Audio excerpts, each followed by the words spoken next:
about whatever I can find that piques my interest and entertains the fuck out of my mind.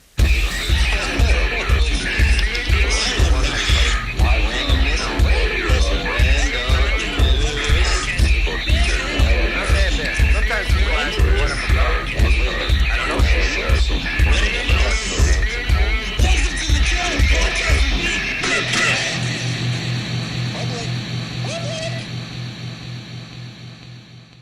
And then, so I, a buddy of mine happens to be a judge. Got the number for the Attorney General's office at the time. It was Betty Montgomery. I called. I said, hey, put me on a list or the lottery or whatever for an execution. I don't know how they work. And they hung up on me. I thought, well, that was pretty freaking rude. So I called back and I said, listen, this is who I am. This is what I'm studying. And the person that answered the phone felt so bad for me because she's like, we've never had this question before. But, just so you know, there's certain laws that state in the state of Ohio, only 3 people on each side can ever witness execution. There's a statute that you have to follow. But since we've never had this question before, I'm going to send you the ORC, the Ohio Revised Code, and the list of everybody that's scheduled to die over the next year. If you can find any loopholes, have at it. So she did. I got a hold of a couple guys on death row, wrote them. They invited me down, wanted to know if I wanted to come and talk to them. So I did. Next thing you know, they asked me if I wanted to witness their executions. And it just snowballed from there to now I have inmates all over the country and they send me stuff every single day. I've been to countless death rows, all of them in Ohio and California and Florida and everywhere. So had last meals with some. Been the last one to ever talk to them before they've had the process, begin. Witnessed multiple executions. I have probably 5 more executions scheduled to attend yet. So. Wow. Yeah. That's a lot to take in. What's the deal with the execution? Like, why do you want to involve yourself in this and keep doing it? Well, the lack of transparency, that's the bottom line, because of the fact that they keep it so hidden from the general public. So I don't know what everybody watches, there's so many people that watch, the ID networks and things like that, where they show people getting interviewed on death row. They're behind glass or in shackles and all that. So it looks and appears really safe. And then the way they try to explain the executions, even though most of them's never witnessed it, how humane it is, or vice versa. They try to exaggerate the other way. And when I go to death row, there's no handcuffs, there's no shackles. We eat, we drink, we walk around, we do whatever. And the execution process, the first one I attended from start to finish, that was like 2 hours. The guy actually had to get up off the table to go take a leak. So, and this is the stuff that the general public doesn't know about. So my ultimate goal was to set out to educate the public and inform them of what the death penalty really is like, what the process is like, what death row is like, and let them formulate an opinion of themselves, whether they're for it or against it. And you said safe. Like, is it not safe? You mentioned something about how people say, oh, is it safe? Is it not? And they shackle, they don't. Right. So, So is it humane the way they go about it? Well, in most cases? No. But remember, our Constitution says that, you're protected from cruel and unusual punishment. Doesn't mean it doesn't have to hurt. So, and that's how people look at it. So my first execution was the 3-drug cocktail. The first one is, the sodium pentothal, which is a highly used anesthetic, puts you to sleep. The second one that they administered was the pancurium bromide, which is a paralyzation agent. So that it makes you appear that you are sound asleep and you're not moving. And then the third one is potassium chloride that really just gives you a heart attack.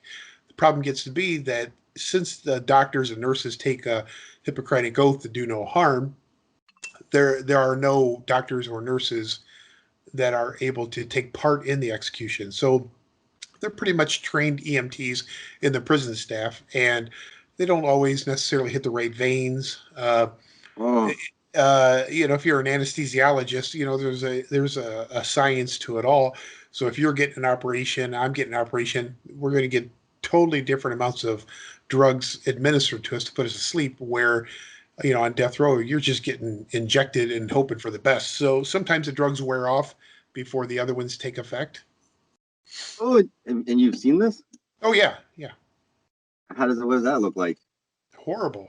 I mean, you're sitting there, you're talking to a human being that's never like really been in hospice. They weren't really suffering or anything like that. So you're just laughing and joking, a half hour before, and now they're like a deer in the headlights, and they're strapped to a gurney, and you're watching a legalized murder take place. Fuck. That's almost like with you ever see the movie Law Abiding Citizen? Yes. You remember the scene where it went bad? The guy started freaking out when they started injecting him because what was his name? Gerard Butler, his character ended up somehow switching the chemicals that they Right. were injecting. Is Sure. it similar to that scene there? Yeah, so I mean, I've witnessed them convulse and gasp for air, and when the paralyzation agent would wear off, um, and they're going into cardiac arrest, and your body's natural defense mechanisms kick in. So yeah, it's horrible, horrible. And you continue to want to watch this. Is there a Uh, fascination with this, or No, I don't want to watch this part. It's just it's I guess the necessary evil that comes along with the territory of learning from these individuals, and they'll ask me one thing that I learned a long time ago about death row is you never lie to any of them. They know everything about you automatically. They know everything about my family, where I live, everything way before they ever speak to me. Uh, how? because unless you're sentenced to life without parole or death, you will get out of prison. And people that get out of prison, they have jobs to do for people that are still in prison. So when I've Okay. talked to some of the highest profile serial killers and things like that, like I literally just got a scarf sent to me in the mail from Chowchilla, California, from a female death row inmate I'd never spoken to in my entire life. It just came yesterday, and I don't know if you can see it or not, but it's a nice scarf and all. But Yeah. it's just Very nice. they know everything about me. They'll send you little signs, that they already know where your family goes to school, stuff like that. So it's all about respect and trust. So I've never lied Mhm. to anyone of them. I've never sold them out. They'll let you know when you walk in. The guards will let anybody come in death row. We decide if you get to go home. So so for 12 years, I've gotten along with the worst of the worst.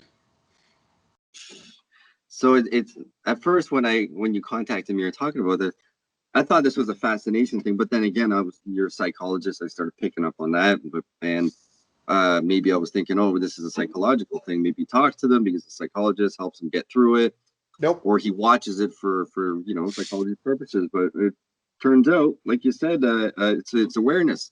The society doesn't see it the way it is actually goes down, right? Correct. So Yeah. I'm scheduled to, I think, attend an execution here in a couple of weeks, which is a federal execution of the only female federal death row on through the United States. And if she gets executed in a couple of weeks, it should be the first one in 70 years, and she's the only female on federal death row. So I've dealt with her for probably 6, 7 years. And the federal government's even worse when it comes to the lack of transparency. What is federal death row? So there's different types of death row. Yes. So here in the United States, we have 50 states. Yeah. Not of the 50 states, I think we're down to maybe 28 that have the death penalty. Hmm. Other states do not. So, like, I'm in Ohio, so Michigan does not have the death penalty, and Indiana does not have the death penalty. So, the conjoining states like that. However, if you commit a crime, a murder, capital murder, um, that is in the commission of a felony on either federal property or you break a federal law doing it, then the federal government takes over. So, Um, when like the Boston bomber, I don't know if you're familiar with him. Oh yeah. When he was sentenced to death, it was through the federal government, or like Timothy McVeigh or any of them. It's because the federal government supersedes the state government. So if you don't have a death penalty in, like, say, Michigan, but you committed a federal capital murder in a post office, bank, or anything like that, then the federal government can sentence you to death, and they're all put to death in Indiana, Terre Haute, Indiana. So it doesn't matter what state. If you're in a non-death row state, it's on federal property. They'll bring you to a state that's Yes, has death row punishment, and you're in. absolutely. Yep. Oh, never knew that. So, and it's been 17 years since the federal government put anybody to death, and then we're up to a dozen this year. So that kind of tells you that there is a lot of political motivation behind a lot of our executions as well. So let's say the female that you've been talking to for 7 years, and she's up for death row now. What was her crime? She kidnapped a woman under the well, strike that. She didn't kidnap her. She went to a woman's house under the auspice of trying to purchase a puppy. This woman was a dog breeder.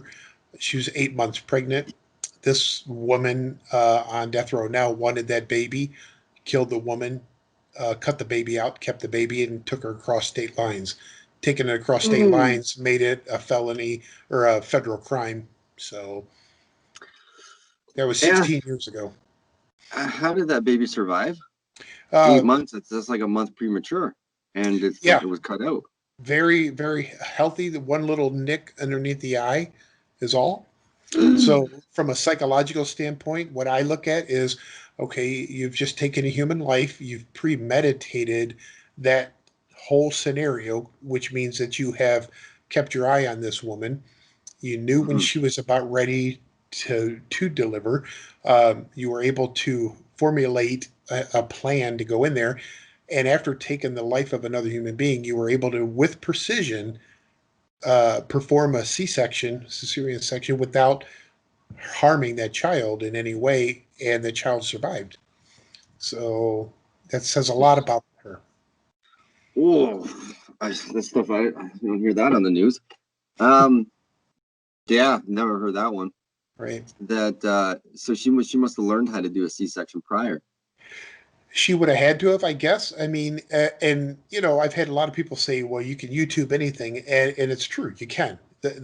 Where I look at it is, you've just taken human life. Your adrenaline should be kicking into overdrive or something, unless you are some type of undergoing some type of psychopathy. Are you a psychopath? Are you a sociopath? What's going on that your emotions are so in check that you're able to, with precision, cut that baby out without harming it, and pass it off as your own, and it's like nothing happened. So you're talking about like keeping calm, that she was able to, Yes. like a doctor, like just non-shaking. Because any average person, Yes. you think adrenaline kicks in. If they were cutting it, they probably would have been shaking and probably messed up if Yes. got the Yeah. baby. I just try to use myself as an example because, I've hunted a lot of animals, and, you shoot a deer or a bear or an elk or whatever like that, and then you go to cut them, your emotions are heightened. You just, shot that animal or that trophy or whatever. And here you're talking about a human life, and with precision, have to be able to do that in such a time that the baby survives because of the lack of oxygen in the blood flow. That's crazy. It's stories like this, where I give it to the cops, where they're getting a lot of heat right now because of what's going on. And even when I listen to the radio, and there's situations that happen, but this is what cops deal with on a regular basis. And I know cops that have, or I know people who have family that are cops, and stories they have told me. And the things that I heard from them was never in the news, ever. Right. So, yeah, I fuck. There's a lot of crazy shit out there, and the news kind of filters it.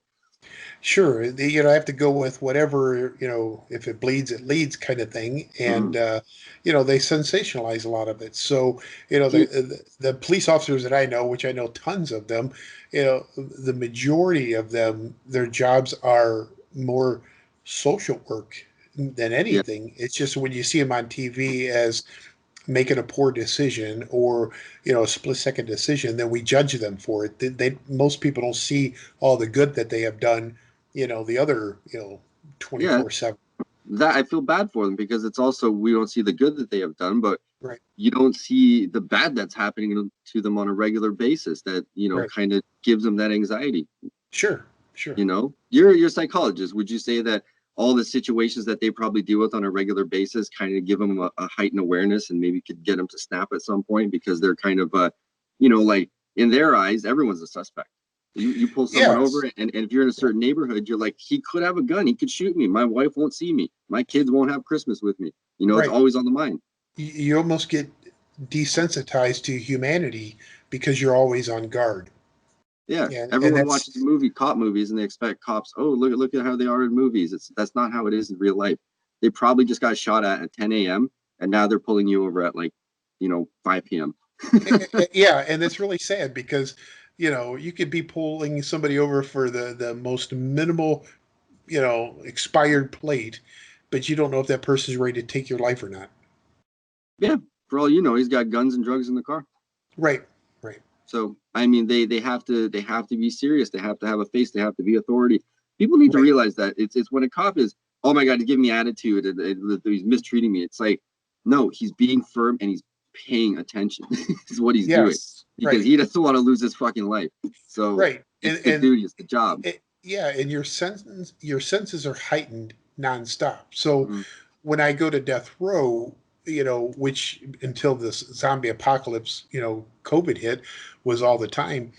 People ask me, are you ever afraid? Are you ever afraid? And it's not about being afraid. It's about being on the edge the entire time you're there, whether you're there 4 hours, 6 hours, or 8 hours, because at any given moment, anything can happen. These people have nothing to lose. There's no handcuffs. There's no shackles, and you're eating and drinking with them and just, laughing and joking sometimes. But you're always looking, because you don't want to let your guard down. So you can't let your guard down. That anything could pop up at any moment. Has anything popped off with you? You've been a long time doing this. Yeah, I would say there was one guy, it was probably 3 or 4 days prior to his execution. So then at that point, I was allowed to spend 8 hours with him on death row alone. Just he and I, free to walk up and down death row. We could order, I think we ordered like $80 worth of Italian food delivered to the prison, stuff like that. And, this guy was, he just wasn't a nice guy on the outside. Shot and killed a couple people during some bad robberies, and very just a mean guy. Smoked crack for 16 of the 18 years while on death row, and then 18 years on death row. It's time to get executed. So we're walking up and down. And he's like, God damn it, Kimberlin. He's like, I can't believe they're going to kill me in like 3 days. He's like, I didn't think this day was ever going to come. He's like, but I was thinking if I could kill somebody like right now, then they have to try me, right? They can't kill me in 3 days because I'd have to go through a whole trial and everything, right? And so I'm looking around thinking, dude, I'm like the only one here. No guard, no nothing.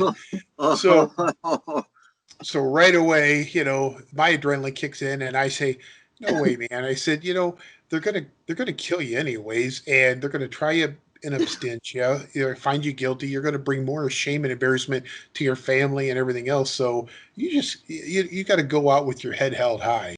And he's like, man, Kimberly, that's the reason why I got you here, to talk me down. I appreciate it. And I'm sitting there thinking, I don't know where I pulled that out at, but. So, what a move! Oh, fuck, oh my God, you just probably shit your pants. My God, it was like, hey man, that Italian's hurt my stomach. I'll be right back. Hey, Kimberly, why are you wearing a different pair of pants? Right. I don't know. I didn't like the first pair. They were itchy. Right. Well, and speaking of pair of pants, last time I went to San Quentin, I had the wrong kind of pants on, so of course they weren't going to let me in on death row. I'm like, I freaking flew a couple thousand miles to interview 3 guys. 2 of them are in lockdown because they slashed a guard up or whatever. I got 1 guy left. You're not going to let me in. So they let me They let me in. They took me over to prison housing, and they gave me issued pants to wear because I wasn't supposed to wear jeans, and so I had prison issued pants, and I had to go find death row on my own. What the? So What's wrong with jeans? I guess it's a dress code that San Quentin doesn't allow jeans inside. So Yeah, I think I've seen documentaries about with San Quentin in it. Isn't that one of the worst ones? yeah, I would say that's probably the worst one that I go to. Fucking Yeah, it's like a city within a city, and they got 800 some people on death row there. It's the largest death row population. 800? Yeah, yeah, Holy shit! You know, yeah, when I think of the number 800, it seems like a lot, but if you think about the population of America is what, over 320 million? right, right. 800 out of 320 million, it's like a spit. Yeah, right. Well, here in Ohio, I think we have 128 on death row compared to almost 900 in California. Yeah. Wow. So when you're talking to them, are they do they kind of just accept it and go with it, or the majority of the time do they fucking lose their shit but just before the time happens? Like, it's kind of fucked up. You mean for the execution part? Yeah, the execution, because the buddy said that, oh, I can't believe they can kill me in 3 days, maybe we should kill Right. someone. So obviously day to day prior, it's getting to them. It's really weird because here in the States, say in Ohio, for instance, average stay on death row before you're ever executed is like 22 years, 20 years. So you get what's called phantom dates, and then you get all these appeals all the time. So you're constantly thinking it's never going to happen, never going to happen. So they get comfortable. These guys have email access. Tablets. I get emails all the time. They'll call on the cell phone. They'll sneak cell phones in. They can do click lists from, people can order whatever food they want. And when I mean just about anything, literally like you're going to the major supermarkets, the Hostess ding dongs, the Doritos, the meats and cheeses, whatever you want, you can have that delivered there. So, they have TV, everything in their cells. Um, they're not locked down 24/7, and they don't pump sunlight in, so they get comfortable on death row. And I have like over 1,000 pieces of art just laying around in my office and everywhere else because they have a lot of art supplies. There's a lot of money on death row, so they get so comfortable the living on death row that when the execution process does begin, then it starts to sink in, and then they're like a deer in a headlight. So when anybody is their execution date is set, then they're put on suicide watch for the last 30 days because the government will do whatever they can to keep you alive in order to put you to death. Isn't that kind of interesting that you're on death row, you're telling we're gonna kill you when we feel fit, but we're gonna make sure you don't kill yourself before we get the chance to. If Yes. if they get crazy enough to kill themselves, wouldn't you just want to just let them? I'm not saying it's a good Right. thing if they were to. What is that really wrong? It's almost like assisted death. Right. That's a legal thing in Canada now. Assisted death. You could go to a doctor, say, I don't want the pain, please sign off, kill me early. Right? Right. So if they decide, fuck this, I don't want to go death row, let me do it myself. Is that wrong? And that's a great ethical question, and that even other physicians that I've spoken to have questioned as well. So, there's a lot of disease in prison. As you lay there on death row, you come down with other conditions, whether they're chronic or not, whether it's cancer and that, but you can't really refuse treatment. So the government will spend, sometimes millions of dollars to keep you alive in order to make sure that they carry out the final process, which is the ultimate form of punishment, which is death. See, this is where I find it really interesting. You said some guys can sit on death row for around 22 years or so, right? Yeah, the one guy I witnessed get executed, he was on death row for 28 years here in Ohio before. Yeah. What does it cost to keep a prisoner? Like $100 and something thousand a year or something? That's what they say. But prison, it's a business. Here in the States, we are really good at, capitalizing everything. And, um, you know, I can tell you that it's been my experience dealing with the defense attorneys and everything else on, during an execution and death row. They're the first ones to state to the media, they're totally against the death penalty. It doesn't work. And, they'll give every excuse. But behind closed doors, they need that death penalty because that's their check. So yeah, I read all about that. There was actually this really interesting article that I read a long time ago. Fuck, if I can find it again, I'll send it to you. I'll see if I can find it, or you can Google. If anyone's listening, you can Google the meeting that made that. The meeting that turned rap music into prison money. So the general idea was there was a meeting a long time ago in the 80s, and basically rap, when it first started out, was poetry. wasn't about crime. It wasn't gangster rap or about that kind of life. There was a meeting of some investors, and they decided they needed to take some kind of music to influence society to cause more crimes. So they decided rap music was going to be the genre, and that's what happened. And because, like you said, the prisons were privatized, so by influencing people to want to be criminals, the prisons would be more full of criminals and prisoners, and it would make more money for the investors. right. And somebody that was in that meeting released the information. It was nameless. I remember reading this, and I was just like, "Holy shit!" It's baffling sometimes when you see what really does go on behind the scenes. I was literally at an execution one time, and a defense attorney came up to me and asked me if they ever started these early because she had somewhere to be. I'm like, oh, I'm no like, sympathy. this is your client, I mean, An attorney. yeah, representative. They're an hour away or two from dying. Shouldn't you be filing some type of, I don't know, briefs or something? But yeah, I mean, I guess at that point it's what's done is done, and they've done their duty, right? They've learned to not hold an emotional connection of any kind.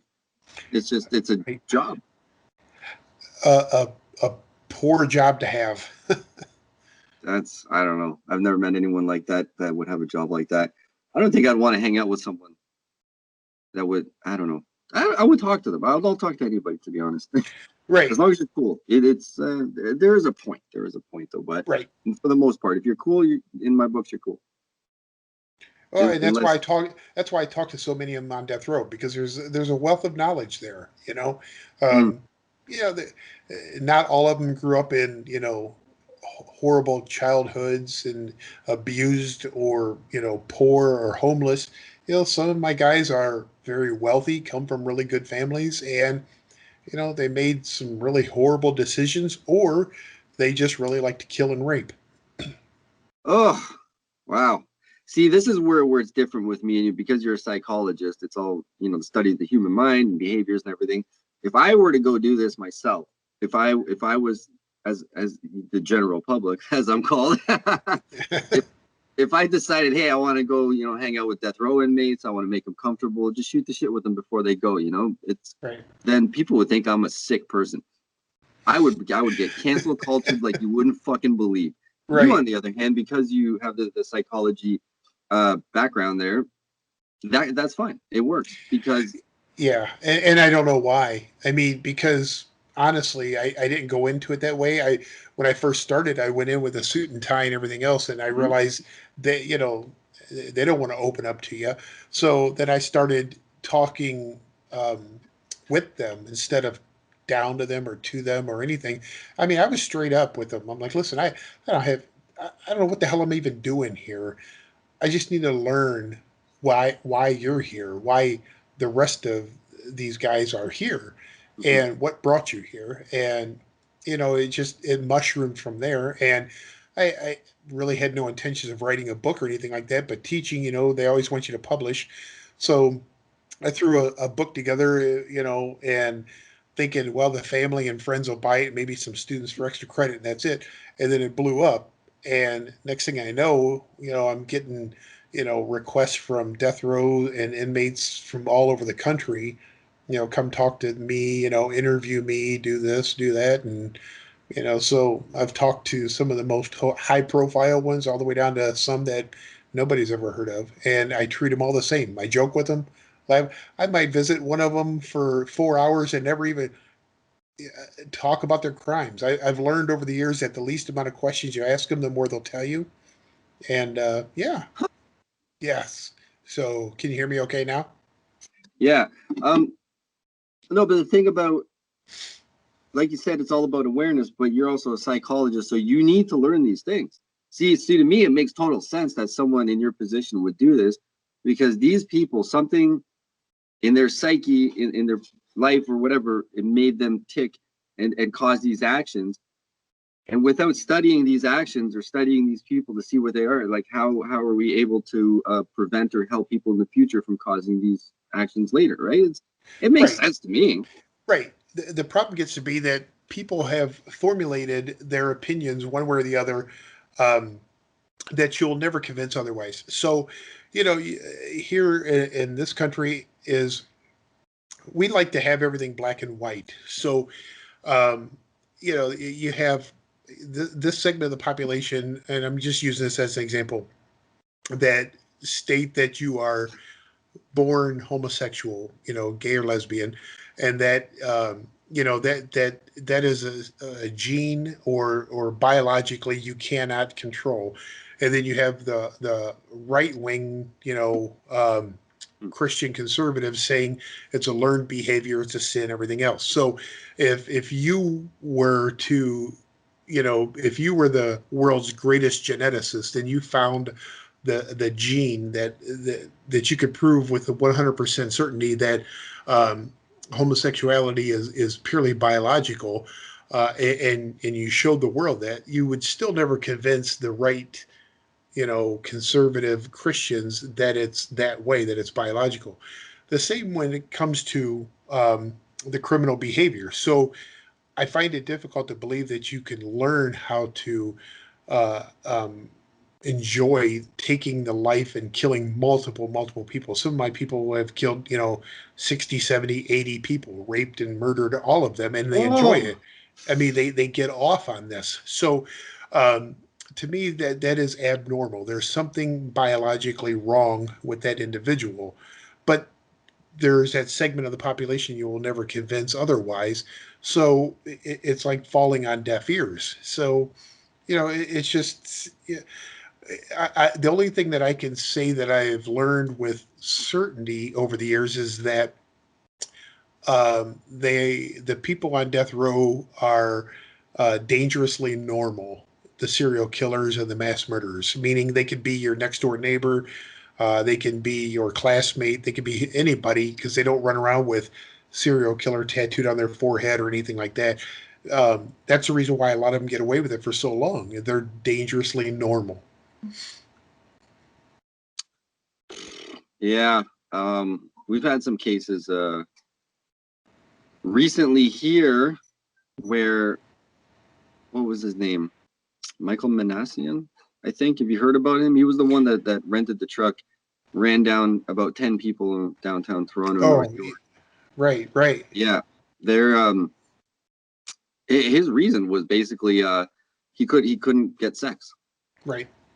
And then recently I heard that the psychiatrist was talking to him, and in court they were saying, he told him, he says, yeah, if a woman were to date me and give me sexual experiences, then I probably wouldn't have done it at the time. But if she left me and she broke up with me, then yeah, I would have done it eventually.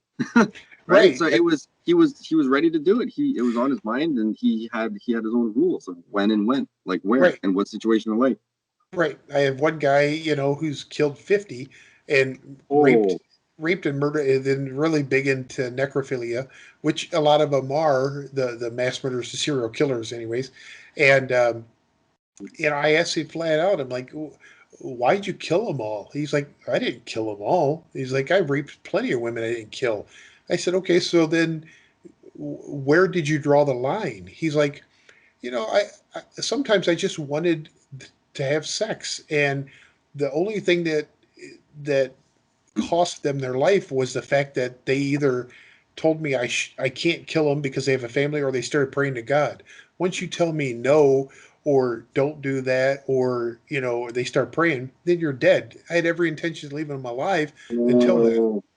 Oh, oh, fuck. So You're telling me this guy, if they just basically accepted what he was doing to yes, them, he would not kill them. yes, But as soon as they begged for dear life, you're fucked. yes, yep. One of my guys is in San Quentin. It was actually arrested in Canada. I think he was charged with maybe 22 murders, and they caught him in Canada. And actually, one of the few that was extradited back to the states with the death penalty. Let me Because ask you something. typically won't. Sorry. Sorry. Go on. No, I just said typically the countries won't extradite back to this country if the death penalty's on the table. So Okay, let's try this. How many did he murder? I think 22. Charles Ng, NG. No, I'm gonna type in person in U.S. murders. Sorry, murders 22 people. I don't believe I've ever heard of that, and that's a lot of people. What year was that? What's his name? Charles Ng. He's Asian. NG is how he spells his last name. So if I put into Google person in U.S. murders 22 people, there's a guy Billy Chamarimer, accused serial killer allegedly murdered 22 people. Article came out December 4th, 2020. Snuck into seniors living facility, murdering 22 people. Okay, that's not him. There's a list of people you can get, but the one you're talking about, his name doesn't just pop up. That's a lot of people. Okay, so if you put in, say, serial killer from the United States arrested in Canada, what pops up?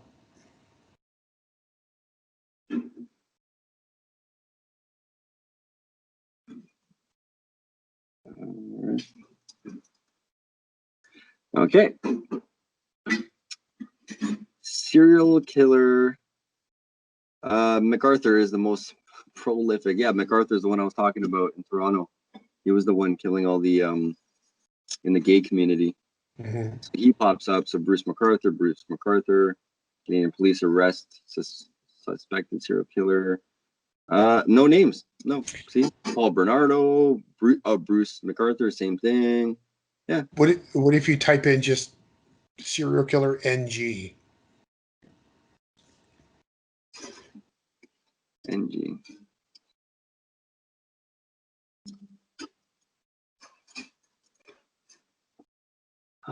Oh, Charles NG. Here we go. Charles Chai Tat NG is a convicted Hong Kong Congolese American serial killer who committed numerous crimes in the United States. 59 years old. 11 convictions, 25 total suspects. 25? Okay, I was off a few. But they videotaped all theirs. What? Every one of them just about was videotaped being murdered. Holy fuck. So see, again, it's not based on, I don't base my people on numbers or anything like that. It's, for him, he's Asian, which makes it kind of unique. In what way? Because the serial killers aren't typically of the minority, so much like there are a lot of black serial killers and white serial killers, but when it comes to Native Americans or Hispanics or Asians, the population is very low. So he struck me as kind of unique in that sense. Plus, I've had quite a few serial killers that were also in the armed services, the Marines, things like that. And he was also an ex-Marine. So I wanted to see if there was a correlation dealing with any of that. And I found it fascinating that he was arrested in Canada and they actually extradited him back, because of the death penalty being on the table. Yeah, we in Canada we had another Asian serial killer.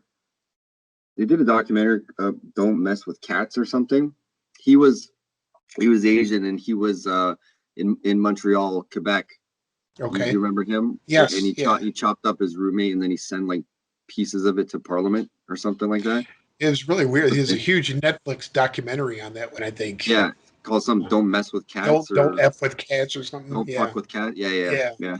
I haven't watched it. My buddy watched it. And he's like, "Well, you got to watch it. It's a great documentary." I'm like, "Listen, man, I listen to the news every day. I'm pretty much I know enough." Right.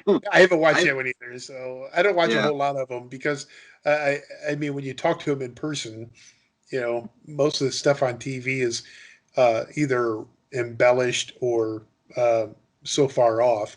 So yeah, you know, I figure I'll talk to him in person instead. Yeah, I'll talk to him in person instead.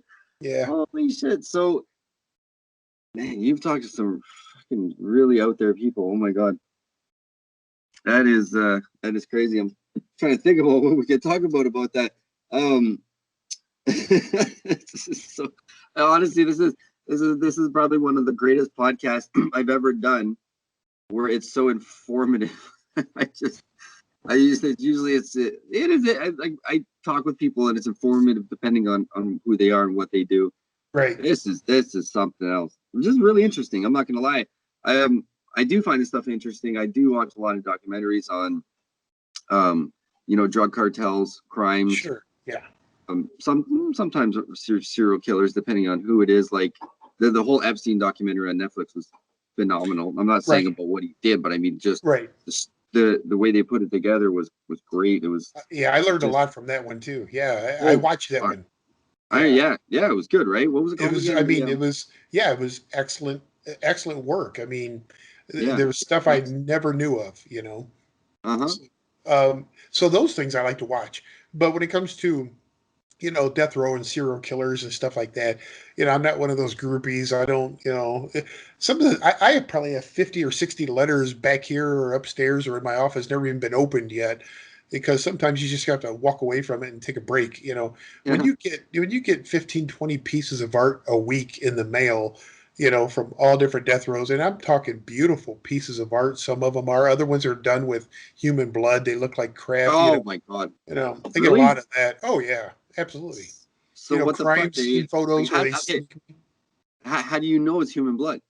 Oh, they'll tell me, and then they'll hide it, in between art. So, like this week when I got 7 or 8 or 10 paintings, then to the back of them were all the crime scene photos that the guy has in his cell that he just wanted to send me, because here in this country, if you represent yourself, then you're allowed access to all of the evidence, the discovery.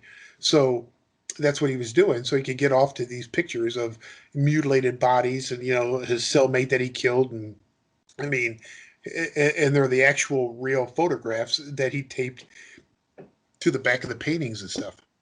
Whoa. How do you feel about that? Like when you first get that and you look at that, you're just like, huh.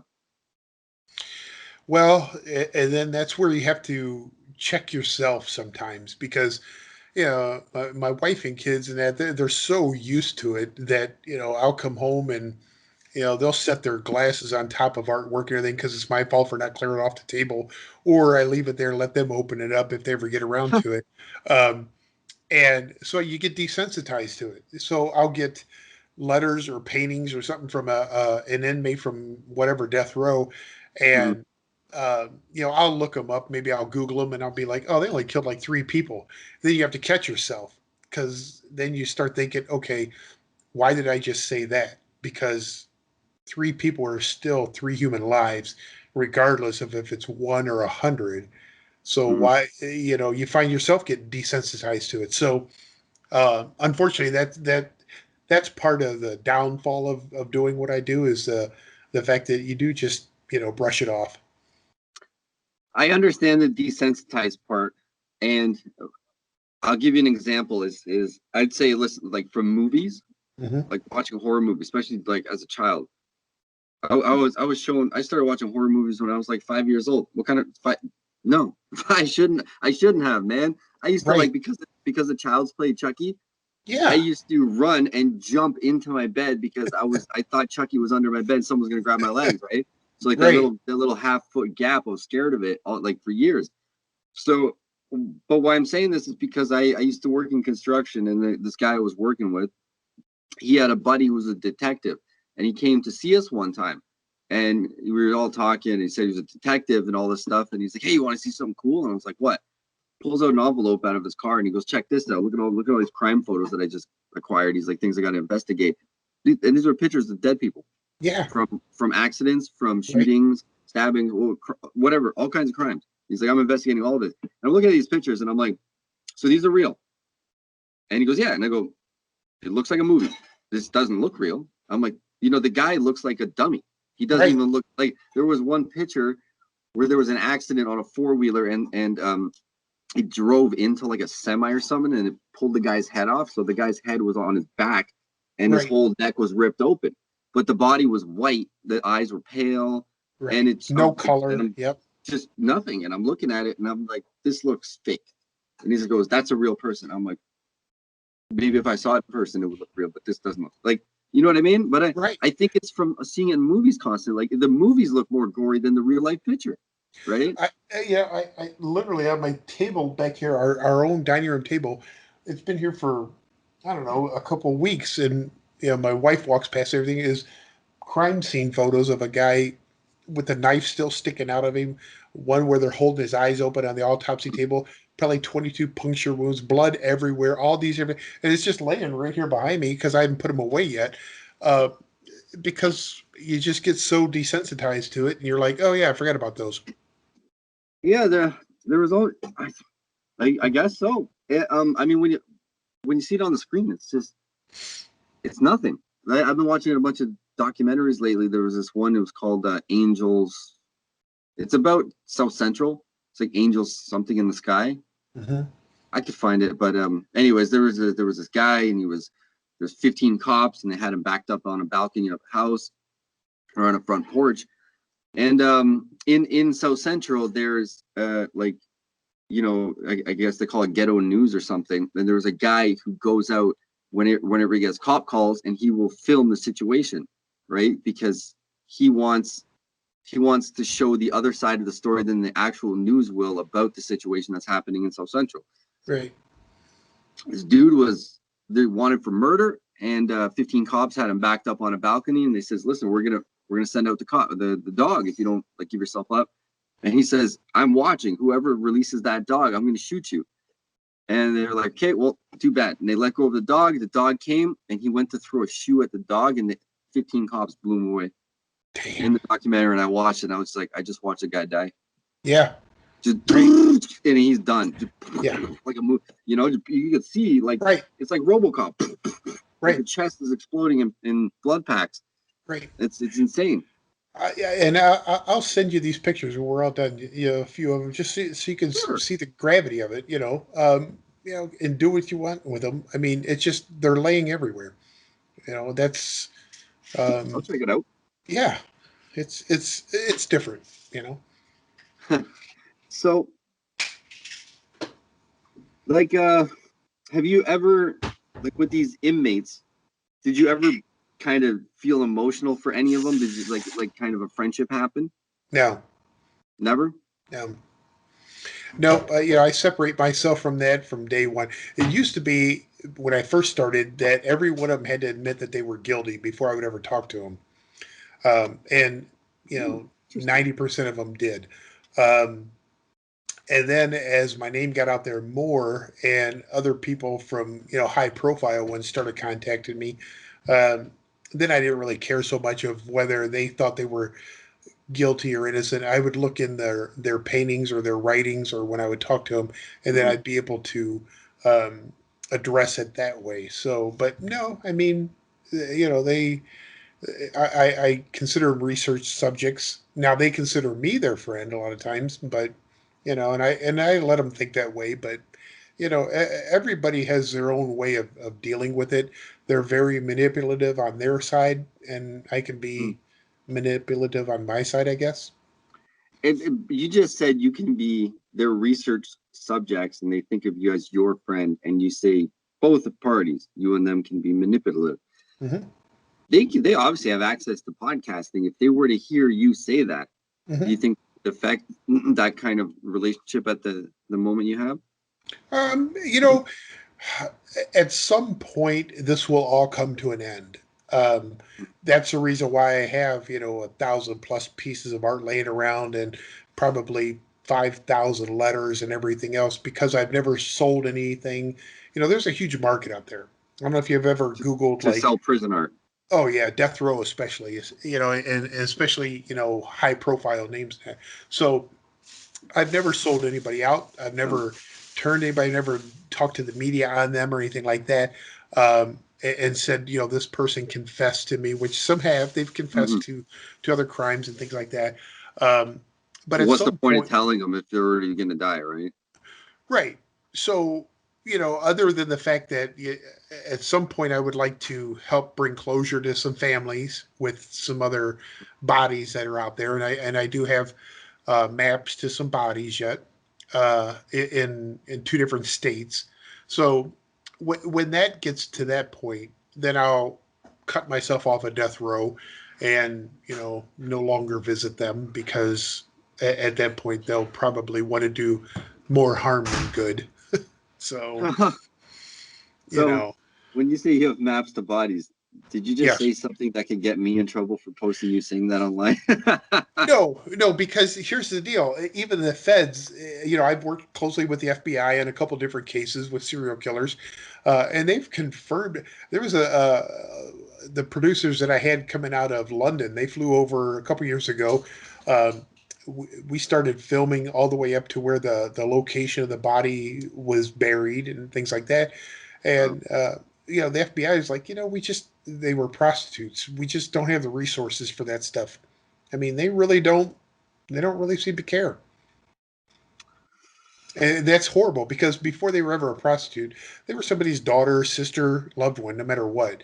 And I even said to the agents, I'm like, you idiots will freaking spend my taxpayers' dollars looking for Jimmy Hoffa, but you won't dig up this body that with some degree of certainty is still there.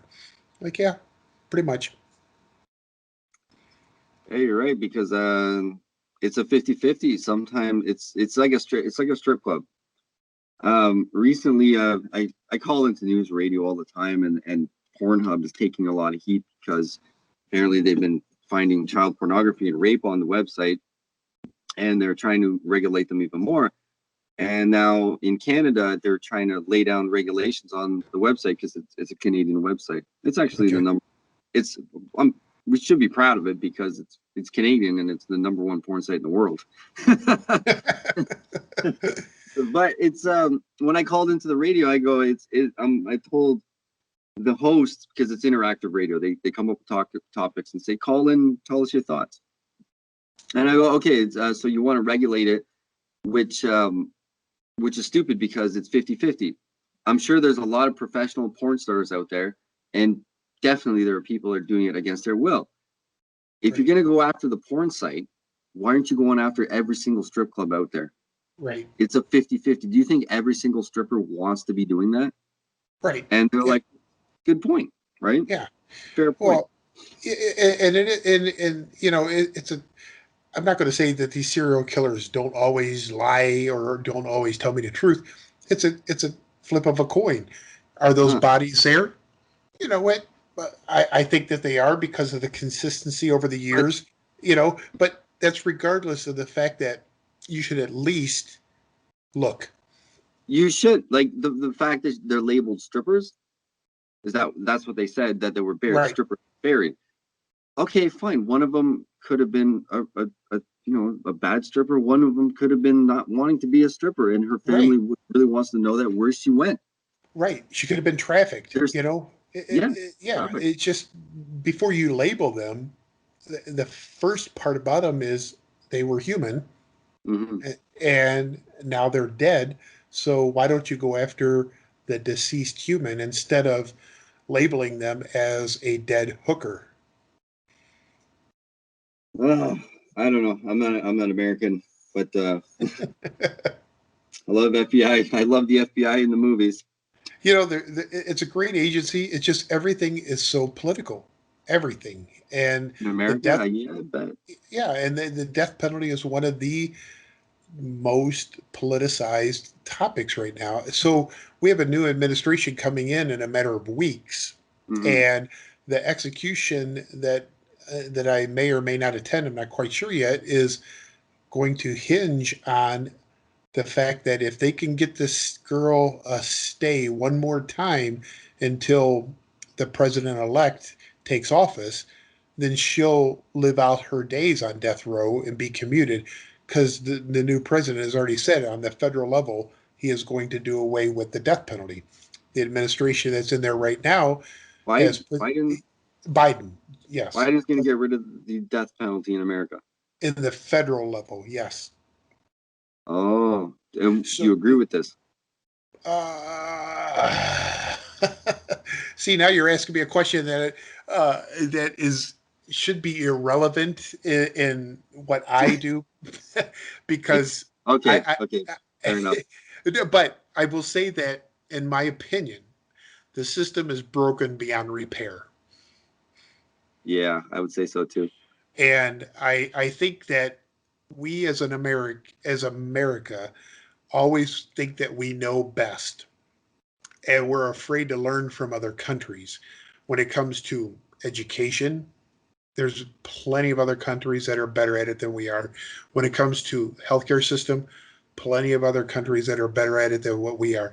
Why is it that we're the only industrialized nation outside of Japan that still uses capital punishment as a form of a sentence when no other country, Mexico, Canada, nobody in Europe, none of them has the death penalty, but yet we still think that's the right thing. But you can also ask, why is your country one of the most powerful countries in the world? And why does your country have the most opportunities statistically for almost all the citizens? Right. Well, and we have 50 states, but the majority of the states do not have the death penalty. Hmm. So, because it's up to each and every state, the federal government can cancel it or put in a moratorium on it at the federal level. So everybody in Terre Haute, Indiana, they would be commuted, but everybody in Ohio, that's up to the state of Ohio to do. So, if you can't have a uniform system across the board to figure out how to take a human life, if all the states can't agree on it, if the federal government can't agree on it, then there must be something wrong, because the ultimate form of punishment is taking a human life. And we can't even agree on, we still have states that use the firing squad. We still have states that use the gas chamber, still the Whoa, gallows. And, whoa, and whoa, whoa, whoa, whoa, whoa. Back up, back up. so the state of Firing, Texas, firing squad? yeah. Where? Utah is the number one with that one. Are And you serious? no, the federal government wanted Death to penalty use is a it. firing squad. Yes. I think Tennessee put two or three to death this year in the electric chair still. So, Oh, um, fuck. You know, if I had a choice, I think I would take firing squad as long as you shoot from yes, my fucking head. yes. Versus Nope, no head, electric heart. chair, chemical, whatever. I would say just fucking shoot me in the head. That's the best So, one. so with the Just firing squad, it's five marksmen, four have live bullets, one has a blank. You have no idea who has the blank.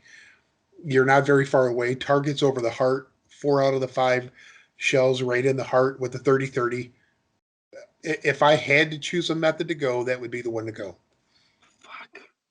Do they go for the heart for funeral purposes? So that way, your face is okay for family to see after? Is that Um, why? 'Cause I'd say a headshot is a better shot than the heart. yeah, I would probably agree with that too. But yeah, they have a hood over the face, so they probably don't want to. Because remember, you have to have witnesses. So Oh my yeah, god, it's like some Taliban shit right there. right. I, So I never even so knew. if you now, remember, 50 states, the majority of them Mhm. do not have the death penalty. Those that do have the death penalty cannot agree on one certain drug or three certain drugs. They can't agree on firing squad, the gallows, electric chair, or the gas chamber. So there's no uniform across the board when it comes to taking a human life. If you can't even come together on an overwhelming majority consensus of how to end a human life, then maybe you should be asking yourself, should we be taking a human life? Yeah, it's a great question.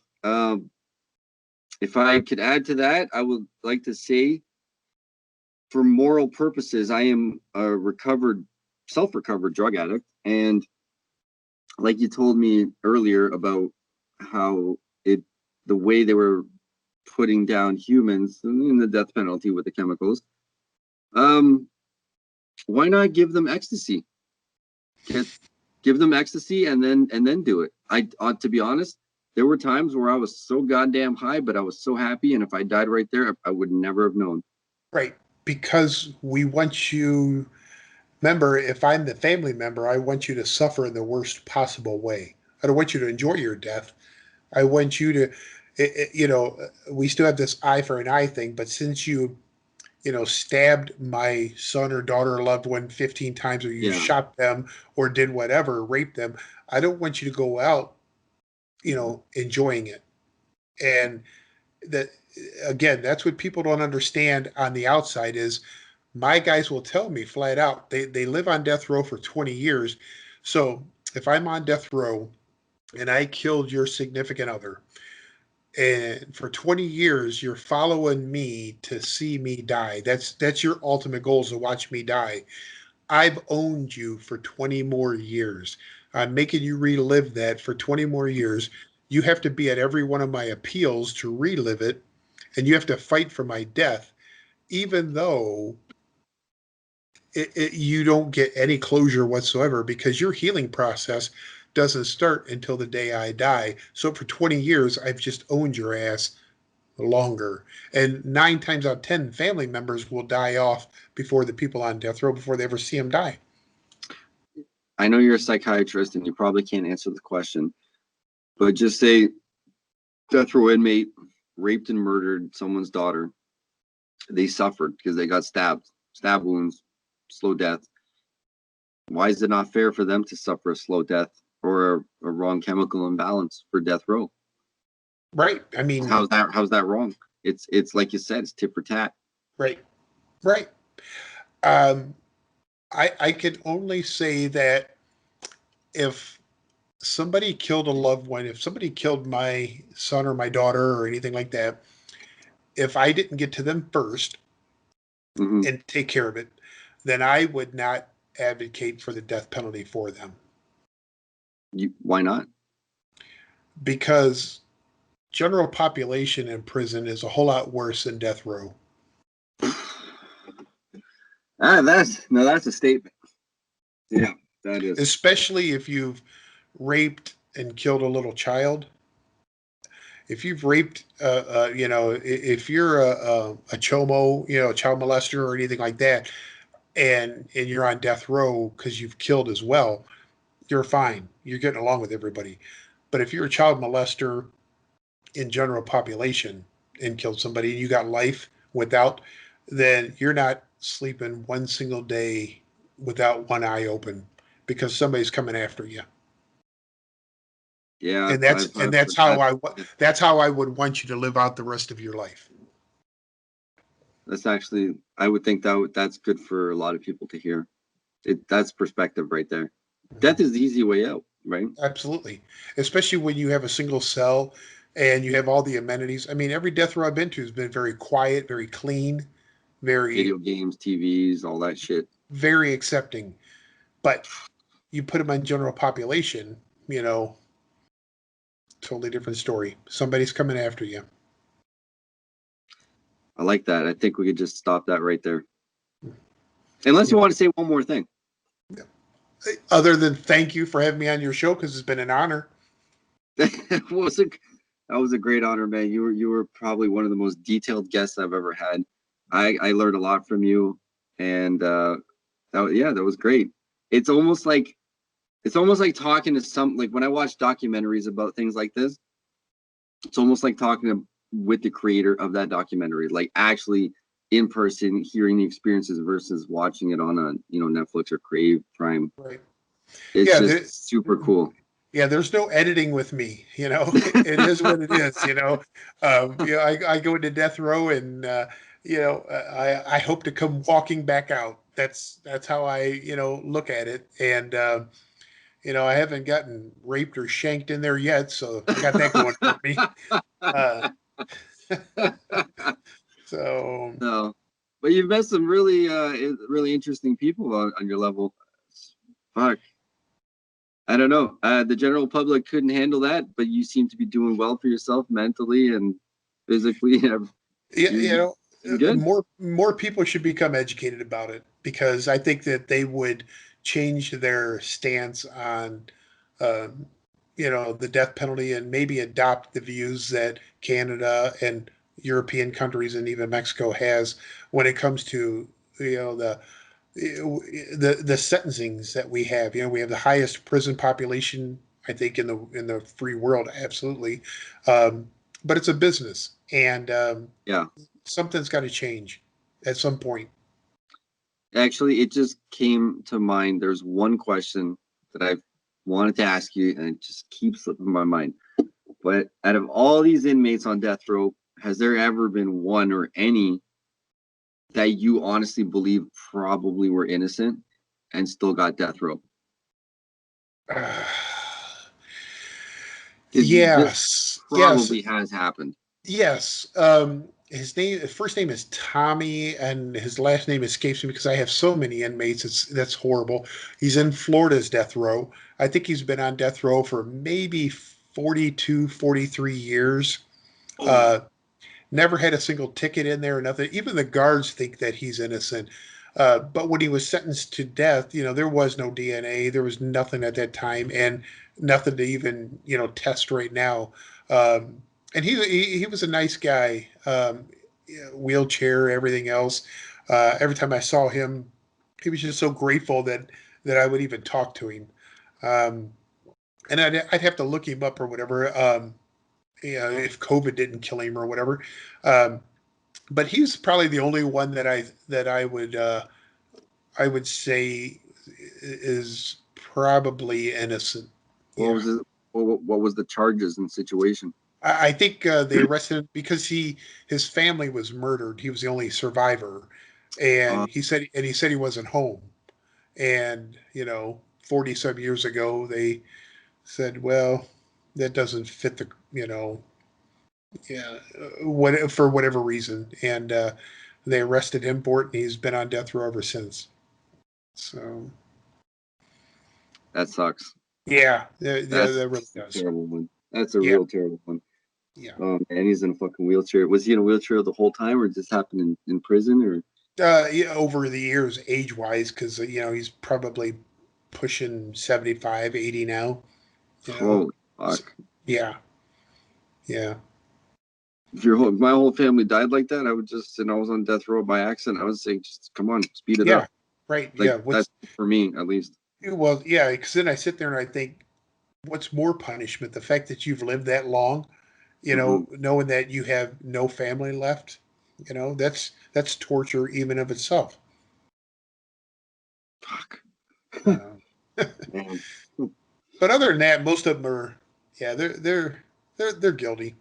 You know, they're guilty. yeah. Name. Let's name five of the worst crimes five of the worst crimes that people did that you dealt with. Well, every single one of mine it has to be the reason you're on death row is murder.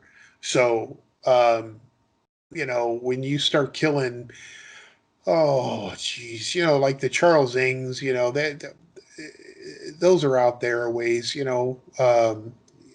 the Glenn Rogers and people like that, the William Sapps.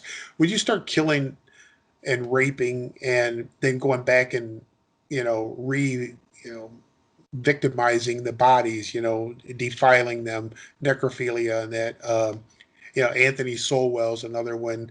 Had 11 victims. He lived with the body in Cleveland, Ohio. I was the first one to interview him, and also an ex-Marine.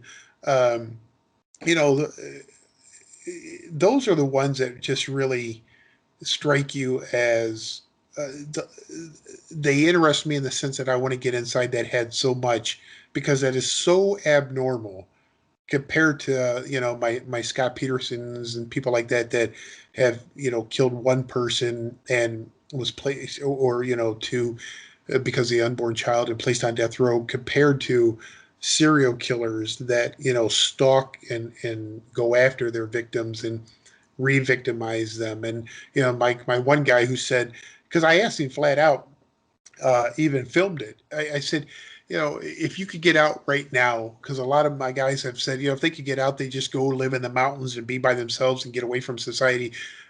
What would you do? Would you like to get away from, this, crap that you've been living in?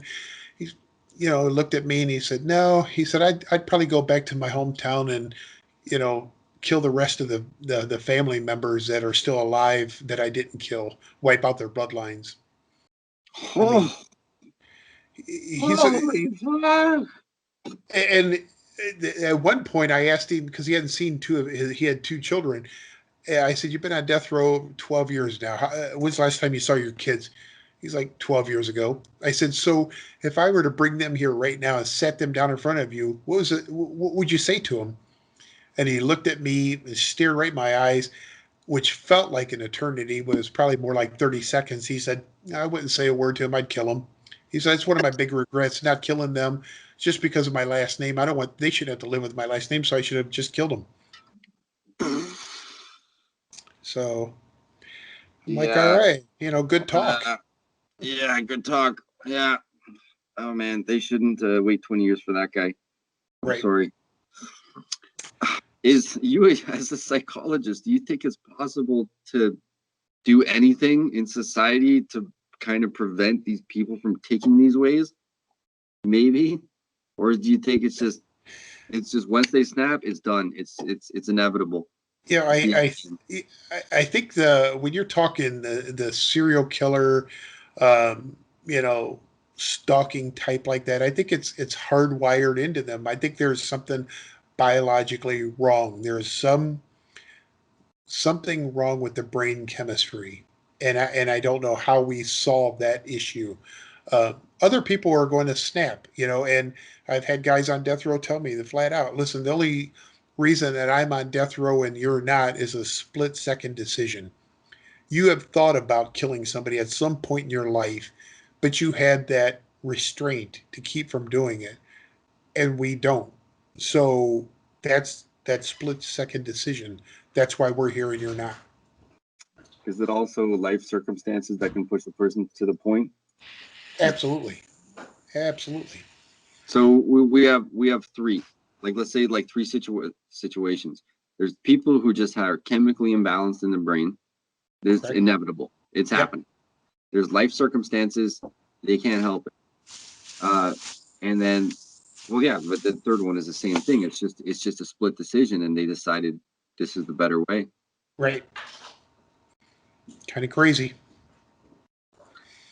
Well, I mean, it's not like it's what would you say the percentage of death row inmates, like serious killers or anyone like serious criminals in that sense?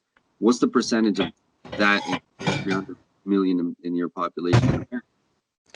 Oh man, there are so many people that say you walk past a psychopath or a sociopath every day, and you just don't know it. I think the days of serial killers and people like that are diminishing because of technology. Back in the days when you had the Ted Bundy's and Green River Killer and stuff like that, you didn't have all the cameras out there. You didn't have all the the DNA, the forensics and things like that.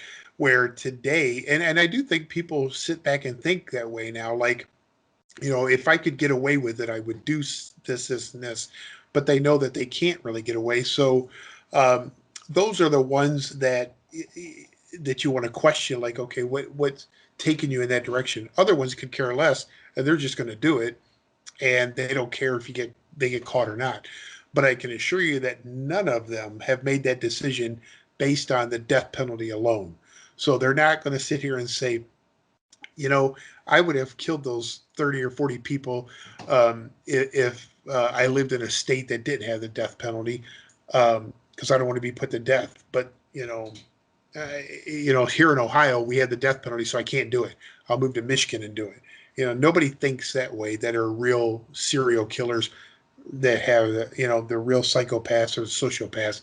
They don't care what the punishment is because in their mind, they're never going to get caught. Yeah. So. So that's the reason why the death penalty is not a deterrent at all. It is not a deterrent. They are out there and time's ticking, I guess. They are among us. It's even though technology is going to take away, like you said, it's going to slow down the rate of probably mass murderers or serial killers, because or do you think they're thinking of, like you said, there's cameras, we can get caught easier. It's the main thing is like, can I get away with it? Is probably a major reason why they used to do it. Right. Well, it's going to start with them. Sure, we're going to lose them, and then it's going to trickle down to us, and we're going to lose our freedoms too, even though we're not doing dick all wrong. Right. So if you flash back to your younger years and you were worried about Chucky being under your bed, which was total fiction, you really should have been worried about if Charles was under your bed, NG, in Charles A. Now I'm gonna wonder if there's a goddamn AI robot under my bed that's gonna chop my ankles off, or there you go, or all the facial recognition and fingerprinting on the phones. Right. I'm worried, especially I'm talking to my Google Home Mini. I'm like 20 years down the road, a robot's gonna show up looking like me. It's gonna be like, oh, hey, how you doing? Zap, and now it's gonna take over my life. Yep. Oh man. Hey, Mr. Dr. Bill, that was one of the greatest podcasts I've ever done, and this is why I do podcasting. To meet people like you, I appreciate it. Like I said, like it is in my name, randomness. It's what I'm all about. Well, like I said, I'm just happy to be on your show. I appreciate it. It was an honor, and I'll send you some pictures, and you can sleep well tonight. I'll look at them in the morning after breakfast. Right. Hey, man. Well, I really appreciate what you're doing, and I hope you're not taking too much heat on the internet for what you're doing. And no, it's appreciated. Thanks. I appreciate it, and stay in You're touch. good, and, I'll keep you posted. Keep me posted. You know what? You're gonna come back again. And so I'm sorry to say, but after I post this episode, you're gonna get hit up by a few other people. Because I got other podcasting friends. As soon as they hear this, they're gonna be like, "Oh, I'm gonna get them on my show too." they do these things. I think one of the podcasts I did a while ago, he's from Canada, Dan Zabansky. No, I don't know him. Okay, yeah, I think he's from Canada. I did his show probably about 3 years ago or so. Holy shit! Yeah, so I've been doing this for a while now. So tell him to get a hold of me. Yeah, I will. All right, man. Enjoy. Thanks, man. Thanks for being on the podcast, man. It's great. Appreciate it. Thank you. Okay. Have a good night. You too.